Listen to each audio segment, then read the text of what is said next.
Hello everyone, कैसे हैं आप सभी लोग। आज हम आपके लिए लेकर आए हैं बिहार एसआई प्रीलिम्स के लिए प्रैक्टिस सेट 12। इस वीडियो में आपको पूरा 100 क्वेश्चंस देखने को मिलेगा और बिल्कुल बीपीएसएससी के पैटर्न पे सारे क्वेश्चंस को सजाया गया है। तो इस वीडियो को एंड तक देखिए और अपना मार्क्स नीचे कमेंट करके बताइए कि आपने कितना स्कोर किया। तो चलिए शुरू करते हैं। आज के इस वीडियो का फर्स्ट क्वेश्चन ये बनता है कि जब्ती प्रणाली के अंतर्गत वास्तविक उत्पादन का कितना अंश राज्य की मांग के रूप में निर्धारित किया गया था। ऑप्शन बी को टिक करेंगे, 1/3। जब्ती प्रणाली, देखिए जब्ती प्रणाली को हम लोग 10 साल व्यवस्था भी कह सकते हैं। अकबर के जो वित्त मंत्री के रूप में जाने जाते थे राजा टोडरमल, उन्होंने ही राजस्व एकत्र करने की एक नई व्यवस्था चलाई थी जिसको जब्ती प्रणाली या फिर हम कह सकते थे 10 साल बंदोबस्त। ठीक है, और इसके अंतर्गत रखा गया था कितना, 1/3। ऑप्शन बी बिल्कुल सही आंसर है जी। बिल्कुल, सबसे पहले बात कर लेते हैं कि इस प्रैक्टिस सेट का सेफ स्कोर क्या है।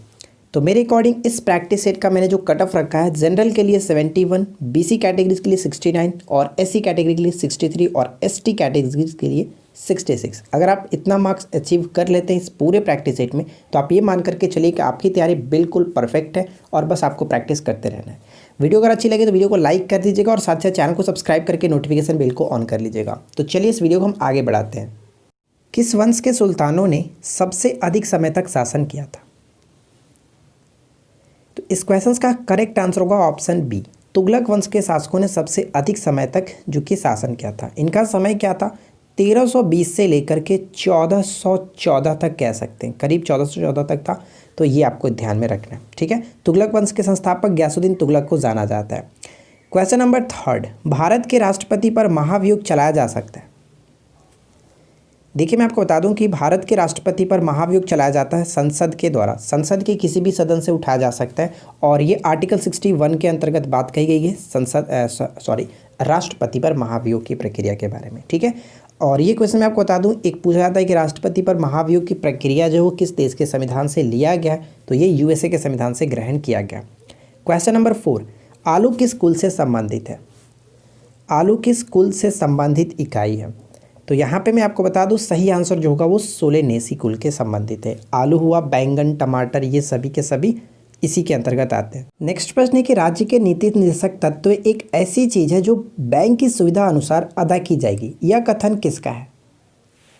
यह कथन जो है इनमें से कोई नहीं, ऑप्शन डी को टिक करेंगे क्योंकि केटी शाह ने ये बात कही थी। ऑप्शन यहाँ पे डी को टिक करना पड़ेगा। नेक्स्ट क्वेश्चन है कि किस वाद में कहा गया कि मूल अधिकार एवं नीति निर्देशक तत्व एक दूसरे के पूरक है। इस क्वेश्चन का राइट आंसर हो जाएगा ऑप्शन डी, मिनर्वा मिल में इसके बारे में बात कही गई थी। आप यहाँ पे पढ़ सकते हैं कि मिनर्वा मिल बनाम भारत संघ मामले में भाग 3 और भाग 4 को एक दूसरे के पूरक बताया गया। भाग 3 में मौलिक अधिकार और भाग 4 में राज्य के नीति निर्देशक तत्व, तो इन दोनों को एक दूसरे के पूरक बताया गया, ठीक है। तो ये आपको ध्यान में रखना है। साथ ही साथ इस लाइन को भी आप याद रखेंगे, उन्नी कृष्णन बनाम आंध्र प्रदेश मामले में स्पष्ट किया गया कि भाग 3 एवं भाग 4 एक दूसरे के सहायक है। तो ये दोनों पॉइंट्स बहुत ज़्यादा इंपॉर्टेंट होगा, तो आप इसको याद रखेंगे। चलिए फिलहाल हम देखते हैं नेक्स्ट क्वेश्चन क्या है कि पटना को प्रांतीय राजधानी किसने बनाया था। पटना को प्रांतीय राजधानी किसने बनाया था, तो सही आंसर होगा option A, Sher Shah Suri. Next question का राइट आंसर क्या होना चाहिए। निम्नलिखित आंदोलनों में से किसमें महात्मा गांधी ने भूख हड़ताल को एक हथियार के रूप में पहली बार प्रयोग किया था। एक हथियार के रूप में पहली बार प्रयोग किया था। तो करेक्ट आंसर है ऑप्शन सी, 1918 का अहमदाबाद मिल मजदूर हड़ताल इसी के वक्त, ठीक है, इसी वक्त। नेक्स्ट क्वेश्चन, विजडन पत्रिका के संबंध में निम्नलिखित कथनों पर विचार करें और सही कथन को चुनें। विजडन पत्रिका, फर्स्ट और सेकंड पॉइंट्स को पढ़ते हैं, देखते हैं क्या सही होना चाहिए। पहला पॉइंट कह रहा है कि भारत के कप्तान विराट कोहली को 4 बार पुरस्कार जीता है। विराट कोहली ने इस पुरस्कार को 4 बार नहीं 3 बार जीता है, ठीक है। विजडन पत्रिका में सबसे टॉप पे ये जो कि 3 बार चुने गए इस पुरस्कार के थ्रू। सेकंड पॉइंट है कि वेन स्टॉक को विजडन पत्रिका ने सर्वश्रेष्ठ क्रिकेटर 2020 का खिताब दिया। ये पॉइंट बिल्कुल सही है, ठीक है। लगातार इससे पहले जो कि विराट कोहली ही होते थे, लेकिन इस वर्ष 2020 में, इस वर्ष नहीं पिछले वर्ष, ठीक है, इस वर्ष नहीं पिछले वर्ष, तो 2020 में इनको ये पुरस्कार से सम्मानित किया गया बेन स्टॉक को। तो कह सकते हैं यहाँ पे सिर्फ और सिर्फ कथन 2 सही होगा, ऑप्शन बी को टिक करेंगे। देखिए नेक्स्ट क्वेश्चन क्या कह रहा है कि भारतीय रिजर्व बैंक ने 1 अप्रैल को अपना कौन सा स्थापना दिवस मनाया। मैंने अगर आपने कल की हमारी वीडियो नहीं देखी है, मैंने आपको 200 MCQ most important current affairs के क्वेश्चंस कराए थे। पार्ट 1 था इसका, ऑलरेडी इसका मैंने बताया था कि पार्ट 1 है और इसके अकॉर्डिंग आपको 800 क्वेश्चंस देखने को मिलेंगे। 200 क्वेश्चंस का सेट 1 देखिए और इसके बाद मैं जस्ट अपलोड करने वाला हूँ बाकी के सेट्स को 200 करके हम क्वेश्चंस को देखने वाले हैं। तो अगर आपने हमारे करंट अफेयर्स इसको नहीं देखा है तो जाकर के चैनल पर ज़रूर देखिए, ठीक है। चलिए, 1 अप्रैल को अपना कौन सा स्थापना दिवस मनाए? तो 85वां स्थापना दिवस मनाए, क्योंकि 1 अप्रैल 1935 को RBI की स्थापना की गई थी, ठीक है, 1935 में। तो करेक्ट आंसर होगा ऑप्शन बी 85। नेक्स्ट क्वेश्चन है, किस अधिनियम में पहली बार भारत के लिए संघीय संरचना प्रस्तुत की गई? संघीय संरचना प्रस्तुत की गई थी 1935 के अधिनियम के तहत। ऑप्शन सी को टिक करेंगे। दिल्ली में सबसे पहले संघीय उच्च न्यायालय की जो स्थापना की गई थी 1935 के अधिनियम के तहत ही की गई थी। और साथ ही साथ इसे आपको याद रखना है कि राष्ट्रपति को 2 अध्यादेश जारी करने की शक्ति मिली थी 123 के अंतर्गत, जो दिया जाता राष्ट्रपति का अध्यादेश जारी करने की शक्ति। तो इसी अधिनियम के तहत राष्ट्रपति को ये शक्ति प्रदान की गई है। नेक्स्ट है कि दिल्ली सल्तनत में कृषि पर लगने वाले कर को क्या कहते थे? दिल्ली सल्तनत में कृषि पर लगने वाला जो कर होता था उसको हम लोग क्या कहते थे? उसको यहाँ पे खराज, ऑप्शन बी सी को टिक करेंगे, खराज। और ये जो कर लगता था वो गैर मुसलमानों पर लगता था। हम ये कह सकते हैं कि हिंदुओं पर लगने वाला जो कर होता था, भूमि कर होता था, उसको खराज कहा जाता था। देखिए नेक्स्ट क्वेश्चन क्या है, वायु में ध्वनि की चाल 332 मीटर प्रति सेकेंड होती है। यदि दाब बढ़ा करके दुगना कर दिया जाए तो ध्वनि के चाल क्या होगा? ये मोस्ट इंपॉर्टेंट क्वेश्चन होगा, इसका थोड़ा सा कॉन्सेप्ट आपको समझना पड़ेगा। दाब बढ़ा करके दुगना कर दिया जाए तो ध्वनि का चाल क्या होगा? सबसे पहले आपको ये चीज़ याद रखना है कि दाब का जो प्रभाव होता है ध्वनि की स्पीड पे कोई इफेक्ट नहीं होता है। दाब को बढ़ाए या फिर घटाए उससे कोई फर्क नहीं पड़ता है। तो यहाँ पे अब क्वेश्चंस में कह रहा है कि दाब बढ़ा करके दुगना कर दिया जाए, 4 गुना 5 गुना, कोई फर्क नहीं पड़ने वाला, उतना का उतना ही रहेगा। 332 मीटर प्रति सेकेंड करेक्ट आंसर होगा, ऑप्शन बी को टिक करेंगे। तो ये चीज़ आपको याद रखना है, ताप पर प्रभाव पड़ता है लेकिन दाब का कोई भी इफेक्ट नहीं होता है, ठीक है। चलिए नेक्स्ट है, जब एक पत्थर को चांद की सतह से पृथ्वी पर लाया जाता है तो क्या होगा? जब हम एक पत्थर को चांद की सतह से पृथ्वी पर लाते हैं तो उस कंडीशन में क्या होगा कि इसका भार बदल जाएगा परंतु द्रव्यमान नहीं, यानी ऑप्शन हम बी को टिक करेंगे। बहुत अच्छा क्वेश्चन है, याद रखिएगा। चलिए नेक्स्ट है, खनिज पदार्थों की दृष्टि से कौन सा भारतीय क्षेत्र अधिक समृद्ध है? अधिक समृद्ध माना जाता है छोटा नागपुर का पठार, ऑप्शन डी को टिक करेंगे। अच्छा एक क्वेश्चन बताइए कि छोटा नागपुर पठार की सबसे ऊंची चोटी को क्या कहते हैं? छोटा नागपुर के पठार की सबसे ऊंची चोटी होती है पारसनाथ, ठीक है। चलिए नेक्स्ट है, निम्नलिखित अनुच्छेदों में से किसके अनुसार भारत के राष्ट्रपति को क्षमा, राहत या फिर छूट देने या फिर किसी अपराधी को, दोषी व्यक्ति को किसी भी अपराध की निलंबित, अनुमोदन या फिर यात्रा करने की शक्ति है?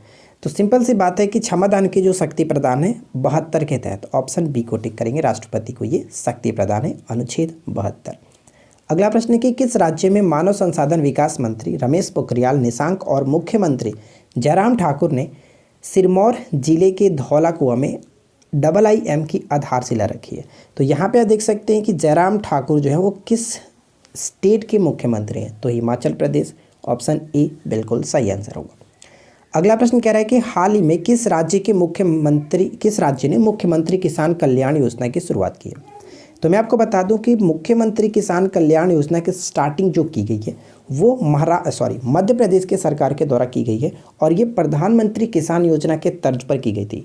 प्रधानमंत्री किसान योजना का मतलब ये हुआ कि प्रधानमंत्री किसान सम्मान निधि योजना के तर्ज पर मुख्यमंत्री किसान कल्याण योजना स्टार्ट करी गई थी मध्य प्रदेश के गवर्नमेंट के द्वारा, ठीक है। चलिए एक बार फिर कहूँगा कि अगर आपको ये वीडियो अच्छी लग रही है तो वीडियो को अधिक से अधिक लाइक किया कीजिए यार, अपने दोस्तों के साथ अधिक से अधिक शेयर किया कीजिए, तभी तो हमें भी प्रॉफिट होगा। अपने दोस्तों के साथ शेयर करेंगे तो हमारे साथ ज़्यादा बच्चे जुड़ेंगे, तो हमें भी अच्छा लगता है कि ज़्यादा बच्चे के साथ हमें भी अच्छा लगता है, ठीक है। बाकी चीज़ें तो आप समझ ही सकते हैं।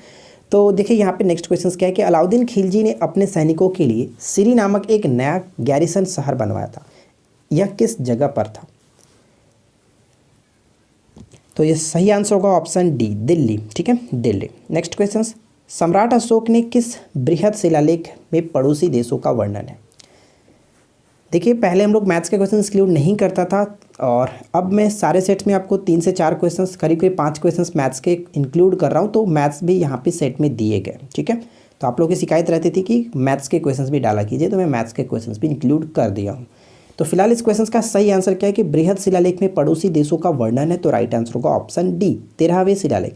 सबसे इंपॉर्टेंट 13वें शिलालेख से आपको याद रखना है कि कलिंग युद्ध, ठीक है, कलिंग युद्ध के बारे में वर्णन 13वें शिलालेख में ही मिलता है। बाकी के बारे में आपको बताता हूँ क्योंकि यहाँ से अक्सर क्वेश्चंस पूछे जाते हैं। जैसे कि मैं आपको बता दूँ कि ग्राहव 11वां शिलालेख की अगर हम बात करें तो इसके अंतर्गत धम्म की व्याख्या की गई है, ठीक है, धम्म की व्याख्या यानी धर्म की व्याख्या की गई है। पंचम की अगर बात करें तो पंचम शिलालेख में धर्म महामांत्रों की नियुक्ति के बारे में विषय में जानकारी दी गई है। और उसी तरह से अगर हम बात करें छठे, पांचवें के बाद छठे भी देख लेते हैं। छठा इंपॉर्टेंट इसलिए क्योंकि इसमें आत्मनियंत्रण के बारे में बात कही गई है। और सातवां और आठवां को अगर हम देखें तो सातवां और आठवां में अशोक के तीर्थ यात्राओं का उल्लेख किया गया। तो इन सभी चीज़ों को आपको याद रखना है, ठीक है। चलिए, मौर्योत्तर काल आर्थिक विकास और समृद्धि का काल था। निम्नलिखित में से किस समकालीन स्रोतों से लगभग 75 व्यवसायों का उल्लेख हुआ है? तो सही आंसर है ऑप्शन सी मिलिंद पन्नव, ठीक है, मिलिंद पन्नव। अगला प्रश्न कि किस मंत्रालय ने साथी ऐप लॉन्च किया? हाल ही में किस मंत्रालय ने साथी ऐप लॉन्च किया? साथी ऐप लॉन्च किया गया पर्यटन मंत्रालय के द्वारा, ऑप्शन ए को टिक करेंगे। नेक्स्ट क्वेश्चन है कि भारत जापान के बीच चल रहे समुद्री अभ्यास अरब सागर में का क्या नाम है? भारत और जापान के मध्य जो अभ्यास होता है, एक तो होता है सहयोग काजिन, जो कि ये चेन्नई के तट पे हुआ था, फिलहाल मैंने आपको कल के वीडियो में बताया। और अगर हम बात करें भारत और जापान के मध्य जो अरब सागर में हुआ था वो था जीमेक्स, ठीक है, जीमेक्स, JIMEX, जीमेक्स, ठीक है, इस तरह से याद रखेंगे। जीमेक्स जो होता है वो भारत और जापान के बीच होता है। अगला प्रश्न कह रहा है कि जब एक चल वस्तु की गति दुगनी हो जाती है तो उसकी गतिज ऊर्जा पर क्या प्रभाव पड़ता है? तो इस क्वेश्चन में कुछ भी नहीं करना, सिंपल सी बात है कि गतिज ऊर्जा दुगनी की जाती है तो 2 दूना 4 गुना हो जाएगा। फार्मूला अगर हम देखें तो क्या होता है, कैनेटिक एनर्जी यानी कि गतिज ऊर्जा बराबर क्या होता है 1/2 mv²। भी को अगर आप 2 गुना करोगे तो इसका स्क्वायर होने के कारण ये 4 गुना हो जाएगा, यानी करेक्ट आंसर ऑप्शन बी को टिक करेंगे, ठीक है। चलिए, नेक्स्ट प्रश्न है कि लार किसके पाचन में मदद करती है? लार जो होता है वो स्टार्च के पाचन में मदद करती है, ऑप्शन बी को टिक करेंगे। अगला प्रश्न, अकबर द्वारा बनाए उपासना भवन का क्या नाम था? अकबर द्वारा बनाए गए उपासना भवन का नाम क्या था? इस उपासना भवन को अकबर ने 1575 में बनाया था और इसका नाम था इबादत खाना, इबादत खाना, ठीक है, ध्यान रखेंगे। नेक्स्ट प्रश्न बनता है निम्नलिखित कथनों पर विचार कीजिए। फर्स्ट और सेकंड पॉइंट्स को पढ़िए और बताइए कि कौन सा कथन सही है।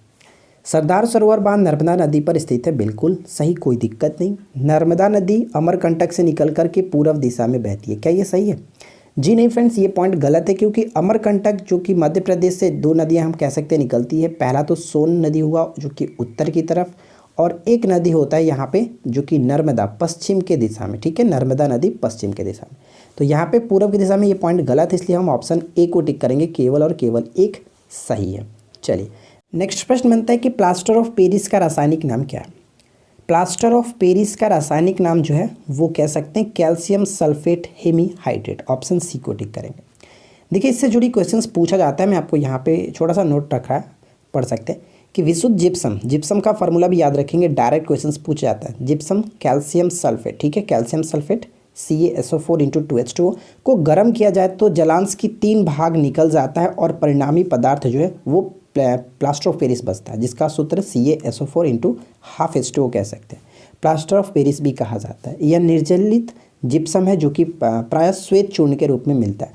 आपने देखा होगा डेफिनेटली कि जो प्लास्टर किया जाता है, अगर हड्डी टूट जाती है तो प्लास्टर जो किया जाता है वही होता है प्लास्टर ऑफ पेरिस, ठीक है, इस तरह से आपको याद रखना है। नेक्स्ट क्वेश्चन क्या? अगला प्रश्न कह रहा है कि साइकिल चलाने वाला मोड़ लेते समय क्यों झुकता है? साइकिल चलाने वाला जो मोड़ लेते समय क्यों झुकता है?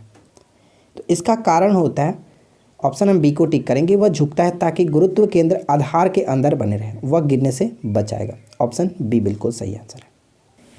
नेक्स्ट वन है कि विशाखापट्टनम के पास वेंकटपुरम गांव में स्थित LG पॉलीमर लिमिटेड कंपनी के संयंत्र से किस गैस के रिसाव की दुर्घटना घटी थी? तो सही आंसर होगा स्टायरीन, ऑप्शन डी बिल्कुल सही आंसर है। नेक्स्ट है हिमालय को सामान्य 3 श्रेणियों में बांटा गया है, कौन सा उसमें शामिल नहीं है? हिमालय को 3 सामान्य श्रेणियों में बांटा गया, शिवालिक, महान हिमालय, लघु हिमालय। इसमें काराकोरम इसके अंतर्गत नहीं आता है, ऑप्शन बी यहाँ पे सही आंसर हो जाएगा। नेक्स्ट क्वेश्चन क्या है कि 1857 की क्रांति को किसने भारतीय स्वतंत्रता का प्रथम युद्ध कहकर पुकारा? भारतीय स्वतंत्रता का प्रथम युद्ध कहकर पुकारा गया था VD सावरकर के द्वारा, ऑप्शन सी को टिक करेंगे। नेक्स्ट क्वेश्चन है कि राष्ट्रपति द्वारा आपातकाल की घोषणा के लिए किसकी स्वीकृति आवश्यक होती है। राष्ट्रपति द्वारा आपातकाल की घोषणा के लिए संसद की स्वीकृति आवश्यक होती है। ऑप्शन ए सही आंसर होगा। सिंधु सभ्यता से संबंधित स्थलों से चावल की खेती के प्रमाण मिले। बताइए कि सिंधु सभ्यता से संबंधित निम्नलिखित में से कौन से स्थल है जो जहाँ से चावल की खेती के प्रमाण मिले। लोथल और रंगपुर। ऑप्शन बी सही आंसर होगा। निम्न में से किसका संबंध मोहम्मद गजनवी से था। महमूद गजनवी से था तो अलबरूनी, ठीक है, अलबरूनी जो था इसके साथ ही आया हुआ था। ऑप्शन ए को टिक करेंगे। नेक्स्ट क्वेश्चन से कि वर्षा की बूंद गोलाकार होती है, इसका कारण क्या है। वर्षा के बूंदों का गोलाकार होने का कारण जो होता है सतही तनाव, जिसको हम लोग सरफेस टेंशन कहते हैं, पृष्ठीय तनाव, ठीक है, पृष्ठीय तनाव के कारण। नेक्स्ट है अंत्योदय दिवस निम्न में से किस योजना को मनाने के लिए मनाया जाता है। अंत्योदय दिवस, तो ध्यान रखिएगा सरकार द्वारा 2014 में पंडित दीनदयाल उपाध्याय की 98वें जयंती के उपलक्ष्य में जो कि 25 सितंबर को अंत्योदय दिवस घोषित किया गया था। तो यहाँ पे करेक्ट आंसर होगा दीनदयाल उपाध्याय ग्रामीण कौशल्य योजना। ऑप्शन हम डी को टिक करेंगे, ठीक है। 25 सितंबर को मनाया जाता है, ये आपको याद रखना है। डायरेक्ट पूछा भी जाता है कि अंत्योदय दिवस कब मनाया था, 25 सितंबर, ठीक है। चलिए नेक्स्ट वन है कि हाल ही में किस राज्य ने यूराइज नामक एक एकीकृत पोर्टल लॉन्च किया। यूराइज नामक एक एकीकृत पोर्टल लॉन्च किया गया किसके द्वारा, तो उत्तर प्रदेश के सरकार के द्वारा। ऑप्शन सी को टिक करेंगे। नेक्स्ट वन है कि अधिक शराब पीने वाले लोग अधिकतम किस बीमारी से मरते हैं। अधिक शराब पीने वाले जो लोग होते हैं अधिकतम किस बीमारी से मरते हैं, तो सूत्रण रोग कहते हैं, और इसी को हम लोग जानते हैं एक और नाम से जो कि सिरोसिस, ठीक है, सिरोसिस, यकृत का सूत्रण रोग जिसको सिरोसिस कहा जाता है। नेक्स्ट क्वेश्चन बनता है कि हड़प्पा में एक उन्नत जल प्रबंध प्रणाली का पता चलता है। उन्नत जल प्रबंधन प्रणाली का पता कहाँ से चलता है, धौलावीरा से, ठीक है, धौलावीरा से। ऑप्शन ए करेक्ट होगा। नेक्स्ट क्वेश्चन है कि इनमें से कौन अकबर के दरबार में चित्रकार नहीं था। अकबर के दरबार में चित्रकार इनमें से कौन नहीं था, और वो है कल्याण दास, ठीक है, कल्याण दास। दशावंत, बसावन और अब्दुल समद ये तीनों के तीनों अकबर के दरबार में चित्रकार थे। रविन्द्रनाथ टैगोर द्वारा लिखी गई गीत जन गण मन सर्वप्रथम जनवरी 1912 में किस नाम से प्रकाशित हुआ था। भारत भाग्य विधाता शीर्षक से प्रकाशित हुआ था। ऑप्शन सी को टिक करेंगे। नेक्स्ट है कि ज्ञानपीठ पुरस्कार के 55वें संस्करण से किसे सम्मानित किया गया। बहुत इंपॉर्टेंट क्वेश्चन है, ध्यान रखिएगा। ज्ञानपीठ पुरस्कार के 55वें संस्करण से सम्मानित किया गया जो कि मलयालम ये कवि हैं, इनका नाम है अकितम अच्युतन नंबूदरी। ऑप्शन बी सही आंसर हो जाता है। नेक्स्ट क्वेश्चन कह रहा है कि पृथ्वी 2 मिसाइल के संबंध में निम्नलिखित कथनों पर विचार कीजिए और बताना है कि कौन सा कथन यहाँ पे सही है। फर्स्ट और सेकंड पॉइंट को पढ़ करके बताइए कि क्या राइट होगा। चलिए हम एक एक करके पढ़ते हैं। यह एक सामरिक सतह से सतह, ध्यान रखेंगे, सतह से सतह पर लंबी दूरी की एक बैलिस्टिक मिसाइल है।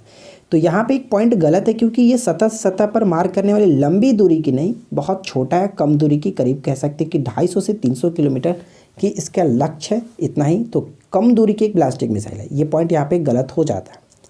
और सेकेंड पॉइंट ये कि हाल ही में भारत ने उड़ीसा के चांदीपुर इंटीग्रेटेड टेस्ट रेंज से स्वदेशी रूप से विकसित मिसाइल 2 का परीक्षण किया। तो ये बिल्कुल करेक्ट है कि उड़ीसा के चांदीपुर से इसको जो कि परीक्षण किया गया। तो सेकेंड पॉइंट यहाँ पे सही होता है, इसलिए ऑप्शन डी को टिक करेंगे। केवल और केवल 2 सही है। अगला प्रश्न बनता है कि भारत के उच्चतम न्यायालय के पास कौन सा अधिकार है। भारत के उच्चतम न्यायालय के पास कौन सा अधिकार है, तो यहाँ पे प्रारंभिक क्षेत्राधिकार, अपीलीय क्षेत्राधिकार और परामर्शदायी क्षेत्राधिकार तीनों के तीनों है, इसलिए ऑप्शन डी को टिक करेंगे। ऊपर में हम लोगों ने क्वेश्चंस देखा था पृथ्वी 2, तो उसका देखिए मुझे एग्जैक्ट तो याद नहीं है डाटा, लेकिन 250 के करीब है, इसलिए मैंने कम कहा। तो इसको आप एक थोड़ा सा देख लीजिएगा, ठीक है, देख करके आप कंफर्म हो जाइएगा कितना, लगभग यही है, 250 से 300 के बीच ही है, तो कम दूरी की एक मिसाइल थी। क्लियर। नेक्स्ट प्रश्न ये कह रहा है कि भारतीय कम्युनिस्ट पार्टी का अस्तित्व किस वर्ष में आया था। भारतीय कम्युनिस्ट पार्टी का अस्तित्व जो वो किस वर्ष में आया था, तो भारतीय कम्युनिस्ट पार्टी का अस्तित्व 1925, यहाँ पे ऑप्शन हम डी को टिक करेंगे। अगला प्रश्न है कि अकबर के दरबार में सबसे प्रसिद्ध संगीतकार तानसेन का मूल नाम क्या है। तानसेन का मूल नाम जो है वो क्या था, रामतनु पांडे। ऑप्शन सी को टिक करेंगे, ठीक है, तानसेन का मूल नाम रामतनु पांडे। अगला प्रश्न है कि हाल ही में समाचारों में देखी गई विश्व की सबसे लंबी हाई एल्टीट्यूड सिकुन ला सुरंग का निर्माण कहाँ पर किया जा रहा है। सिकुन ला सुरंग का निर्माण कहाँ पे किया जा रहा है, लद्दाख, केंद्र शासित प्रदेश Ladakh. Option A correct answer है। अगला प्रश्न बनता है कि the loyal Mohammad of India निम्नलिखित में से किसका एक समाचार पत्र था? सैयद अहमद खान। ऑप्शन डी को टिक करेंगे। अगला प्रश्न बनता है कि निम्नलिखित में से कौन सुमेलित है? ध्यान से पढ़िए और बताइए कि इनमें से कौन एक सही तरीके से सुमेलित है। बाकी 3 गलत है लेकिन एक सही तरीके से मैच करता है। तहकीक हिंद की रचना अल बरूनी ने की थी, बिल्कुल सही है, लेकिन बाकी 3 गलत है। चलिए हम इनका एक एक करके सही जान लेते हैं कि सही क्या होना चाहिए। तारीख़ मोहम्मद की बात करें तो ये किसके द्वारा लिखी गई थी? तो मोहम्मद बिहमद खान के द्वारा लिखी गई थी, ये आपको याद रखना है, ठीक है। और अगर बात करें तबकात ए नासिरी किसके द्वारा लिखी गई, जो कि ये बहुत बार पूछा जाता है, इसको आप वीवीआई रखेंगे।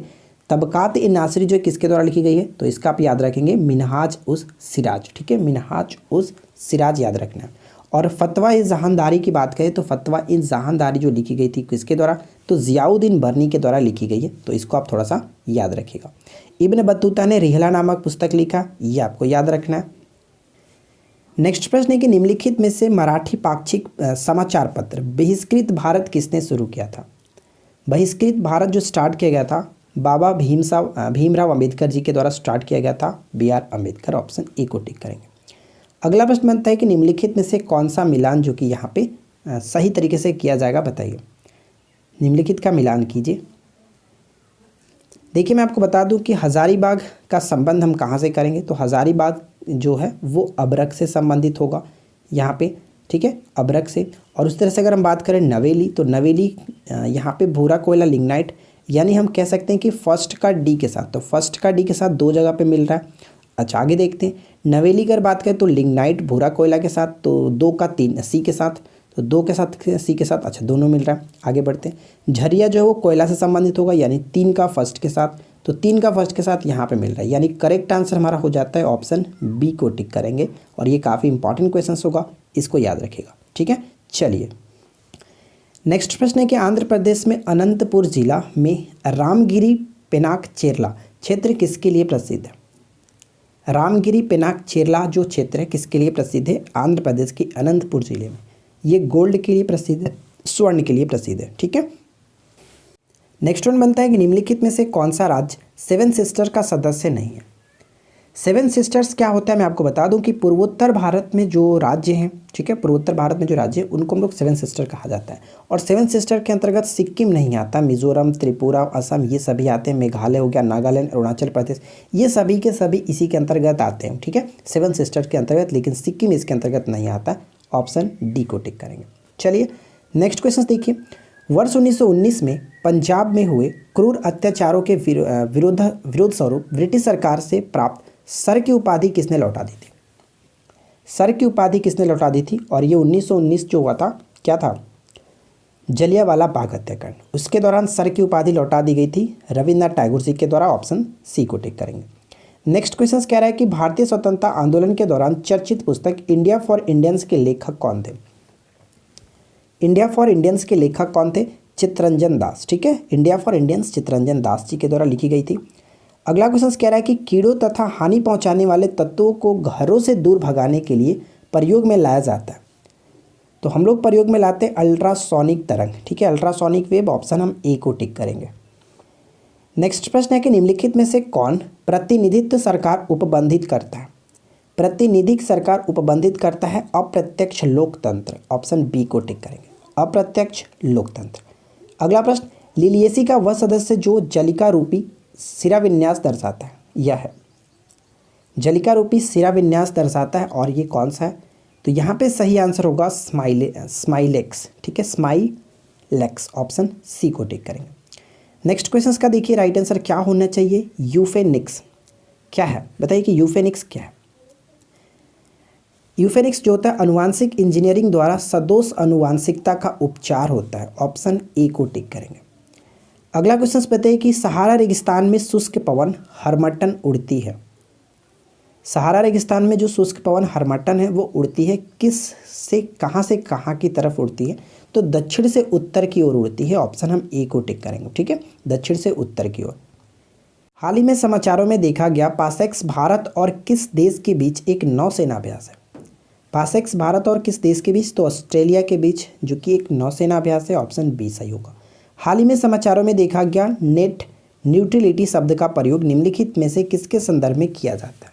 नेट न्यूट्रलिटी शब्द का प्रयोग, देखिए नेट न्यूट्रलिटी शब्द का प्रयोग जो किया जाता है उपभोक्ताओं के लिए इंटरनेट का समान व्यवहार। ऑप्शन सी बिल्कुल सही आंसर होगा। अगला प्रश्न बनता है कि केरल की नीरो घाटी में स्थित वन किस प्रकार के वन का एक उदाहरण है? केरल के नीरो घाटी में जो वन है कह सकते हैं कि उष्णकटिबंधीय वर्षा वन। ऑप्शन सी बिल्कुल करेक्ट आंसर। अगला प्रश्न है कि व्यापारिक रूप से महत्वपूर्ण सूती रेशे हैं। व्यापारिक रूप से महत्वपूर्ण सूती रेशे हैं, तो यहाँ पे सही आंसर होगा बीजों के अधिचर्मी रोम। ठीक है, ऑप्शन बी बिल्कुल सही आंसर है।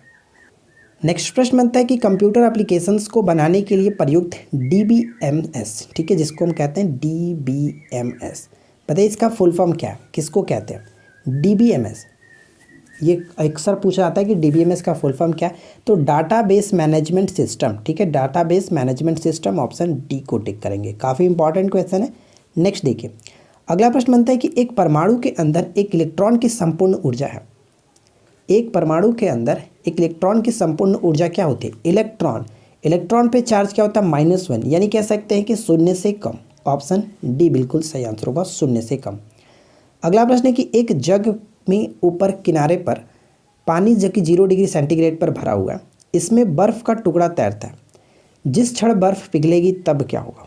ये क्वेश्चन इतना ज़्यादा पूछा जाता है कि मैं आपको क्या बताऊँ। इसमें क्या होगा कि जल का स्तर जो कि अपरिवर्तित रहता है। ठीक है, ऑप्शन डी को टिक करेंगे, जल का स्तर अपरिवर्तित रहता है। नेक्स्ट है कि लौह धातु में जंग लगने के लिए वायु में इन दोनों की आवश्यकता होती है। वायु में ऑक्सीजन और नमी की आवश्यकता होती है। ऑप्शन बी सही होगा। नेक्स्ट प्रश्न है कि भारत में आर्सेनिक समस्या मुख्य रूप से किसके कारण है? आर्सेनिक समस्या मुख्य रूप से प्रभावित क्षेत्रों में भौमजल का अतिशोषण। ऑप्शन डी करेक्ट होगा। नेक्स्ट क्वेश्चन, कृषि मंत्री नरेंद्र सिंह तोमर ने कृषि संबंधी ट्रेडिंग के लिए किसके नाम से एक प्लेटफॉर्म लॉन्च किया? तो नाम पोर्टल लॉन्च किया था, ई नाम पोर्टल। ठीक है, ऑप्शन ए को टिक करेंगे। और कभी कभी ये डायरेक्ट पूछा जा सकता है कि ई नाम पोर्टल का संबंध किससे है? तो कृषि संबंधी ट्रेडिंग से संबंधित है, ये आपको याद रखेगा। ठीक है, चलिए नेक्स्ट क्वेश्चन देखिए, हाल ही में समाचारों में देखा गया न्यूट्रिनो क्या है? न्यूट्रिनो क्या है? हाल ही में समाचारों में देखा न्यूट्रिनो एक परमाणु कण है। ऑप्शन बी बिल्कुल सही होगा। अगला प्रश्न, आयोडीन परीक्षण किसका पता लगाने के लिए प्रयुक्त किया जाता है? आयोडीन परीक्षण किसका पता लगाने के लिए प्रयुक्त किया जाता है? ऑप्शन सी को टिक करेंगे, कार्बोहाइड्रेट। पृथ्वी का गुरुत्वाकर्षण खिंचाव न्यूनतम होता है। पृथ्वी का गुरुत्वाकर्षण खिंचाव न्यूनतम होता है, बताइए कि किस मंडल में? तो यहाँ पे सही आंसर होगा थर्मोस्फीयर। ऑप्शन सी को टिक करेंगे। और थर्मोस्फीयर का मतलब क्या होता है? आयन मंडल। चलिए इसके बारे में आपको अच्छे से समझा देता हूँ कि यहाँ पे क्या होता है।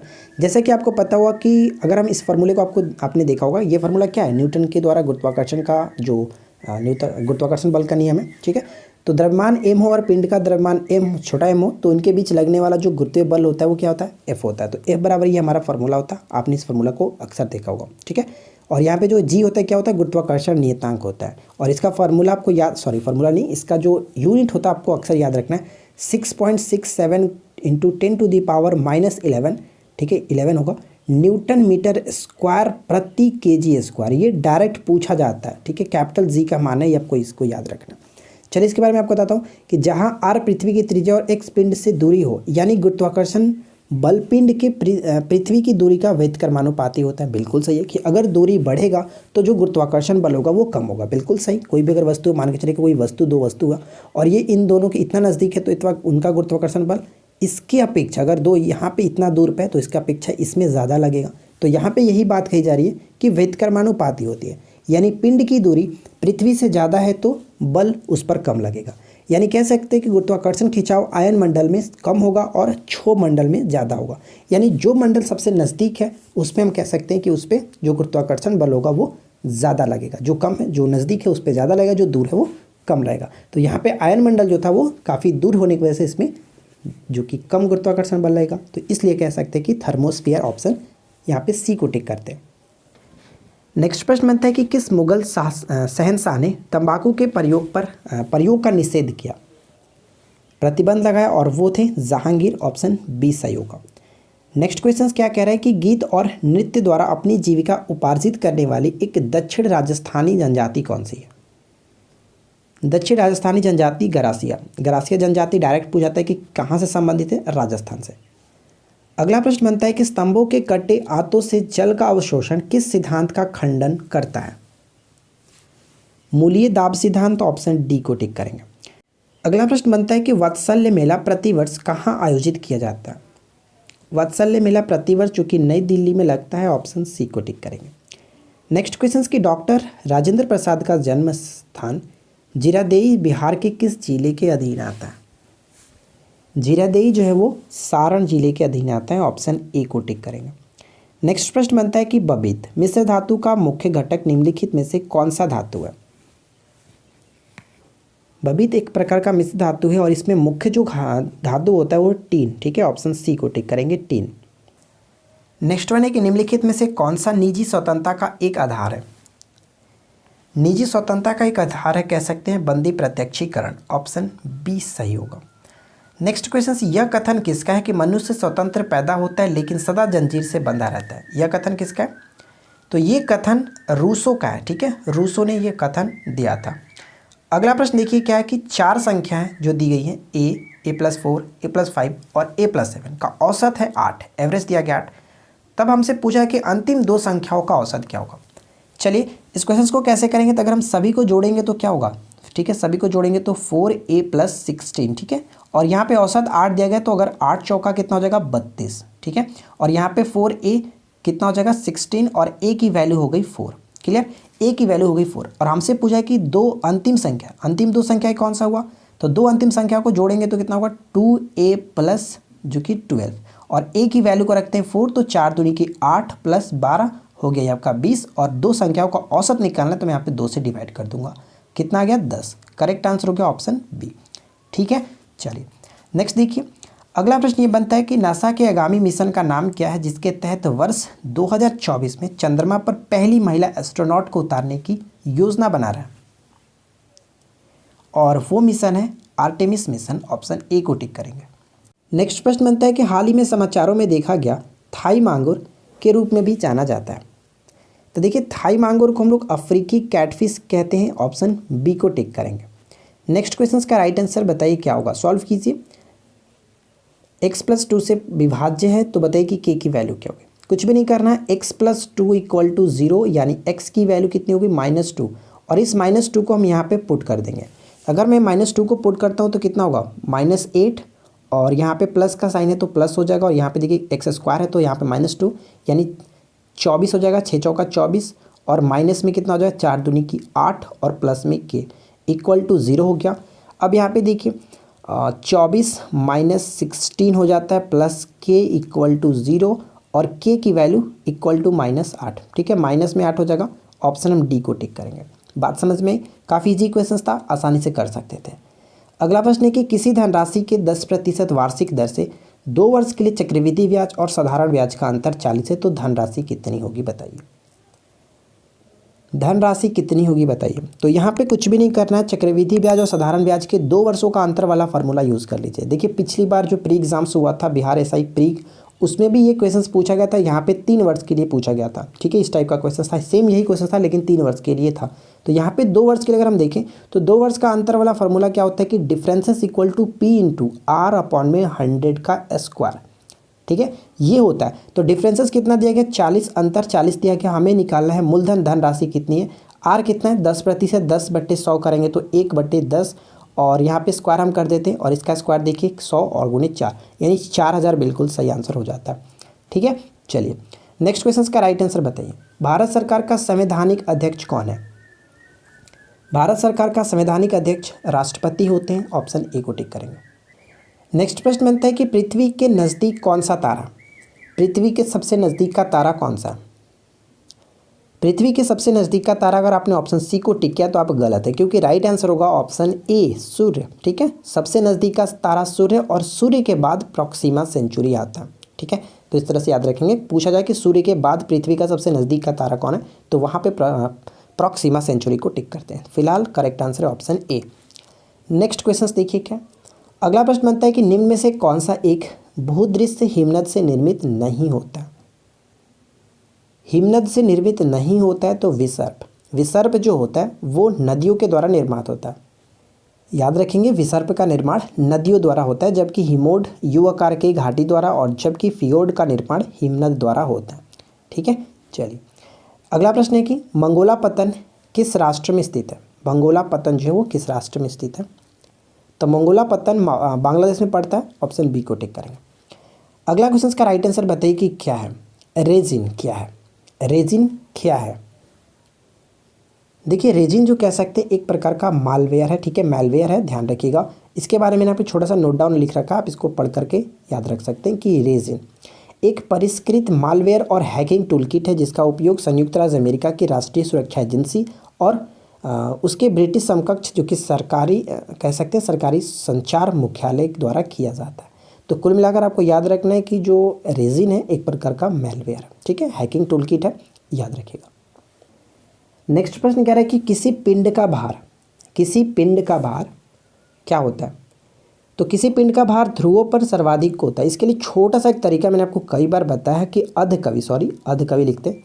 अधकवि आप याद रखिए। देखिए अधकवि अगर याद रखते हैं तो क्या होगा। अधकवि से अधिक जो होता है वो ध्रुव पे होता है, ध्रुव पे, और क से कम होता है विषुवत रेखा पे। इस तरह से याद रख सकते हैं, अधिक होता है ध्रुव पे, कम होता है विषुवत रेखा पे। तो ध्रुव पर सर्वाधिक होता है। ऑप्शन बी को टिक करेंगे। नेक्स्ट क्वेश्चन क्या है कि संसार की सबसे बड़ी चूंकि कंक्रीट संरचना माना जाने वाला थ्री गार्गिस डैम निम्नलिखित में से किस देश में स्थित है। ये क्वेश्चन मैंने आपको ऑलरेडी शायद मॉक टेस्ट में कराया हुआ है। देखिए थ्री गार्गिस डैम जो है वो चाइना में स्थित है। ठीक है, ऑप्शन ए को टिक करेंगे। नेक्स्ट क्वेश्चन का राइट आंसर बताइए। एक किसान 61 किलोमीटर की दूरी 9 घंटे में तय करता है। वह आंशिक रूप से 4 किलोमीटर प्रति घंटा की दर से पैदल और 9 किलोमीटर प्रति घंटा की दर से साइकिल द्वारा तय करता है। तो बताइए कि पैदल कितनी दूरी तय करता है। देखिए इस क्वेश्चन को कैसे हम लोग शॉर्ट में करते हैं।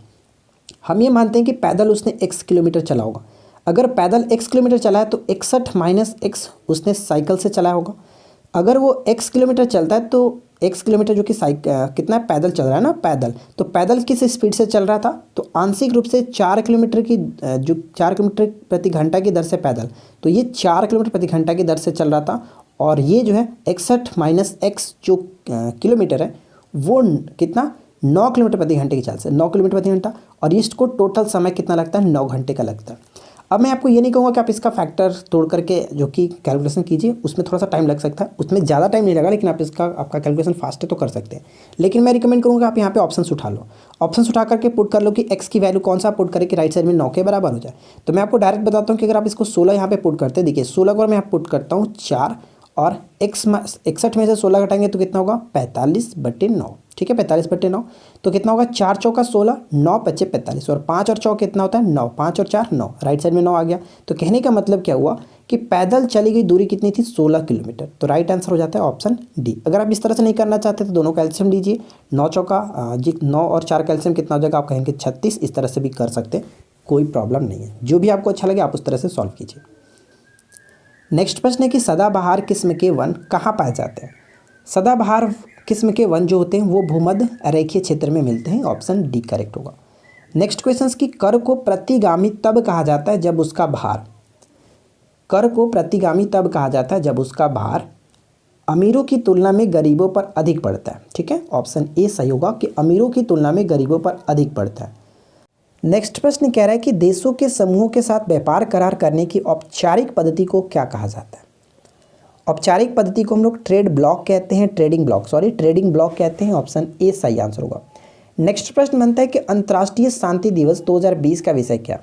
अंतर्राष्ट्रीय शांति दिवस मनाया कब जाता है, 21 सितंबर को। ध्यान रखेंगे 21 सितंबर को प्रत्येक वर्ष अंतर्राष्ट्रीय शांति दिवस के रूप में मनाया जाता है। और 2020 का थीम था shaping peace together. Option C को टिक करेंगे। नेक्स्ट प्रश्न बनता है कि आंध्र प्रदेश और तमिलनाडु के तटीय भूभाग को कहते हैं। आंध्र प्रदेश और तमिलनाडु के तटीय भूभाग को हम लोग किस नाम से जानते हैं, कोरोमंडल तट कहते हैं। ठीक है, ऑप्शन बी को टिक करेंगे। तो हम लोगों ने यहाँ पे 100 क्वेश्चंस काफ़ी अच्छे से सफलतापूर्वक कंप्लीट किया। सेट नंबर 12 आपको कैसा लगा नीचे कमेंट्स करके बताइए। और इसी तरह के रोजाना मॉक टेस्ट देखने के लिए हमारे साथ जुड़े रह सकते हैं। चैनल को सब्सक्राइब करके नोटिफिकेशन बिल को ऑन रखिए। और साथ ही साथ सबसे ज़रूरी बात कि इस सेट्स को अपने दोस्तों के साथ अधिक से अधिक शेयर किया करें, ठीक है। लाइक अधिक कीजिए ताकि हमें अच्छा लगे कि आप लोग हमें सपोर्ट कर रहे हैं। हम मिलते हैं किसी और वीडियो में नेक्स्ट टॉपिक के साथ। Thanks for watching, keep learning, have a good day.